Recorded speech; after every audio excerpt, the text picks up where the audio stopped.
this other guy that was with Brian. They went over and they started nailing this into the ground. Brian and I were up on the roof, and they're nailing in the ground. And I'm running the wire and tucking it under the shingles, the siding, to get it nice up out of the way so we don't have wire flopping around. Wintertime, water, ice, weight, wires down. So at that point, we had to get that all up in there. Then the ground. So we get the ground over to here. And he thought he bought enough. I said, well, if that's the case, bring it down. Wherever it goes through the ground strap here that you're going to put in, the clamp, strip it bare, and then continue on so we can bring it up to this ground. Well, it wasn't long enough. Okay, you know, what are you going to do? So now we had to look for another ground strap, but we did get it grounded. So now we need a piece of coax to go from here into the hole, because he hasn't got this piece. He has enough on here that's going down actually into, and then back up into this. That's actually the way it's going. I know I'm confusing you here. Wire's coming down, goes down here. We did one of these things, and it came back up here and went into here with a PL259 connector on it. Now we got to do something to get from here to there. Now, we're going to have to cover this somehow if we don't do something with it. Even though we have a lot of coax here, we have no way of using it because we don't have any PL259 connectors. Again, hello, you know. Now, that was somebody else's fault, because originally I was going to wait because he didn't have this, and everything is coming out of his pocket. So I was trying to just get by so we at least plug the radio in and then unplug it so that we don't have to worry about lightning for now. Because the radio is there, but it's not hooked up. It's sitting on a shelf 30 feet away. So this was not a necessity at this point. It's going to be once we inspect it, but right now it's not.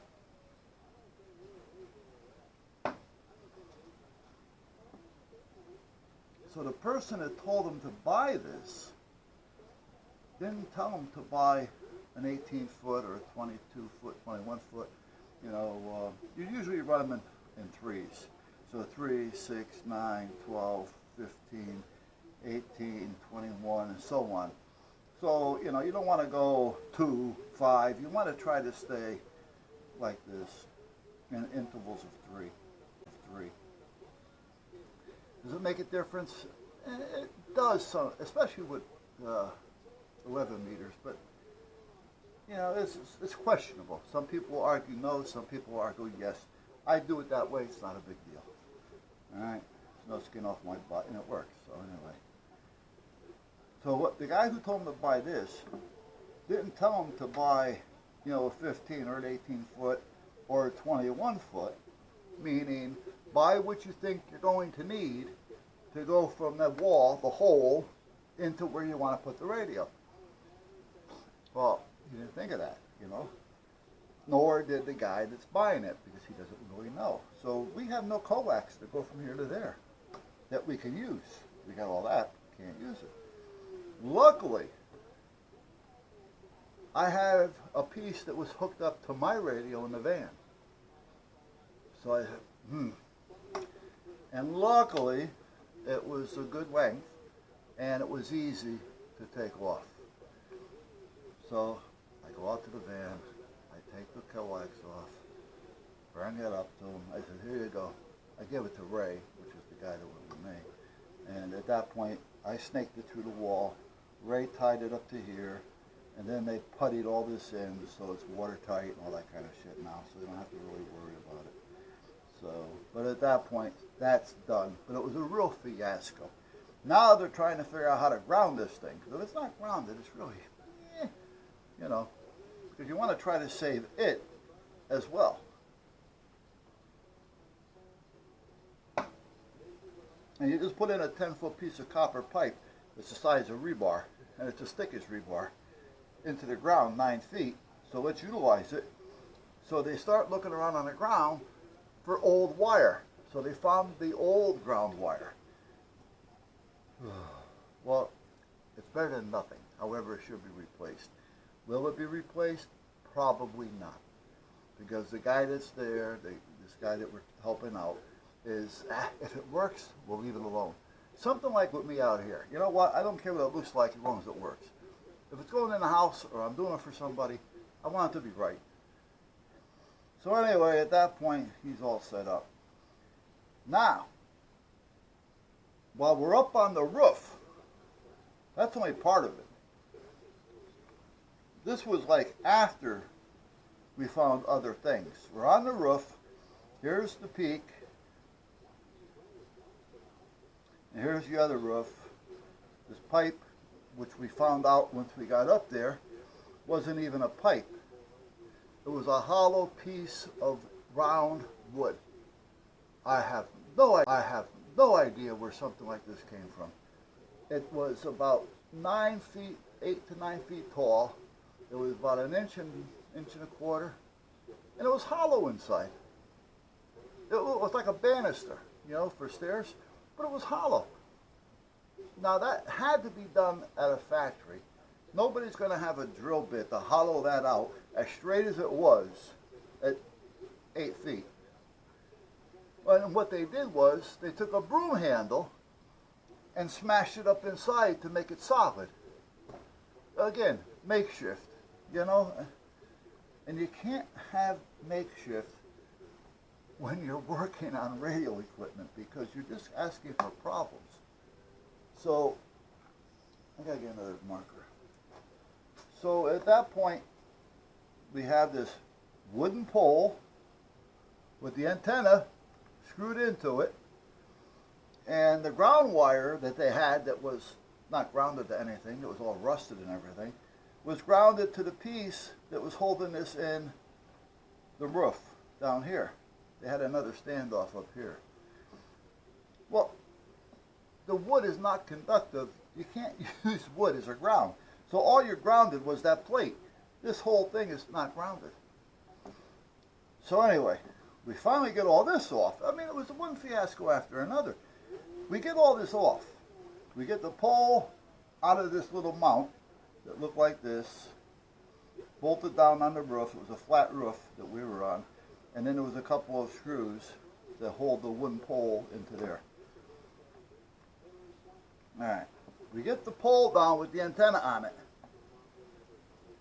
And that's when we realized that somebody put a broom handle up inside the hollow part of the wood, which was the whole thing. So where's the wire going to the antenna? You know, because usually, well, not, it's a 50-50. If you have an antenna coming down,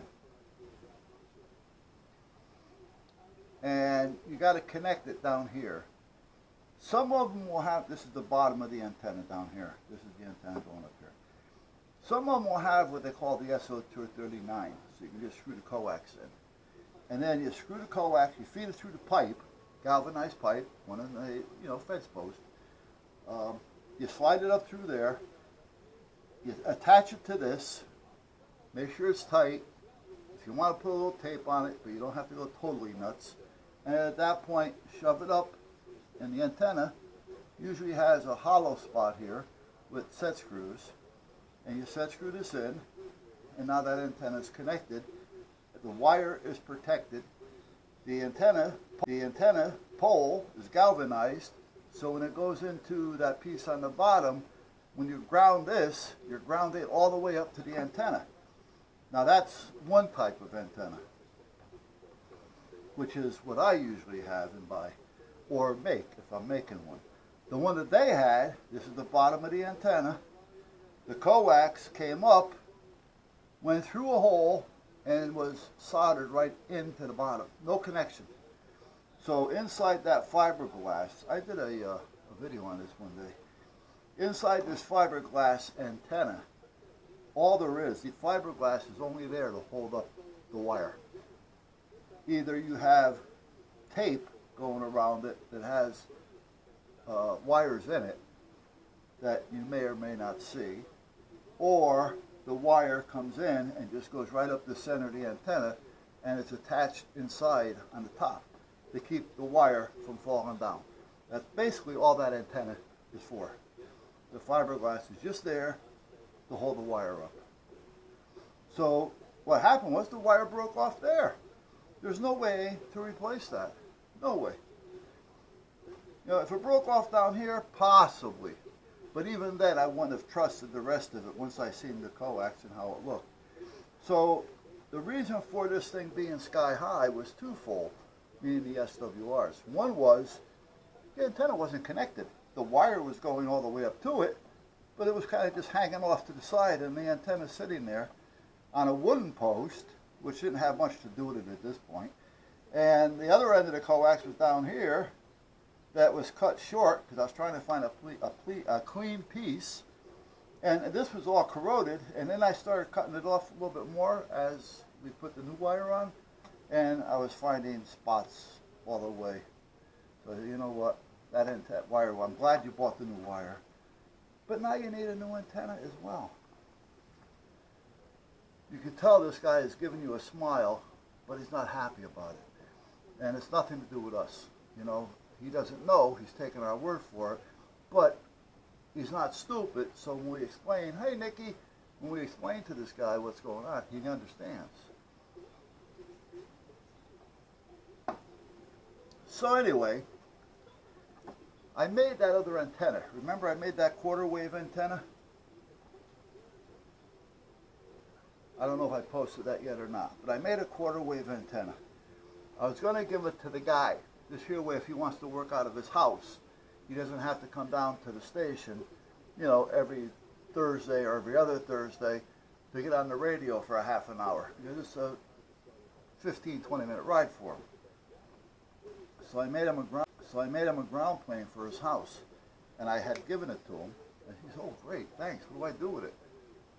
Well, you know, I says at this point, because it was just no side mount on it. I says you can wire tie it to something, you can get a little L bracket, screw it on, boom, just make sure nothing touches the upright antenna part. I says, and you know, whatever way you want to do it, you can do it. You know, drill a hole in something, just put it through. Just screw the coax in and you're set. Oh, this is great. Well, anyway, that's what we had to use. So right now, my antenna that I made for him, for his house, is now running the emergency radio communications for the Stratford Coast Guard Flotilla.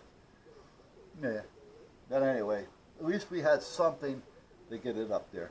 So I says to him, now you have a couple of choices.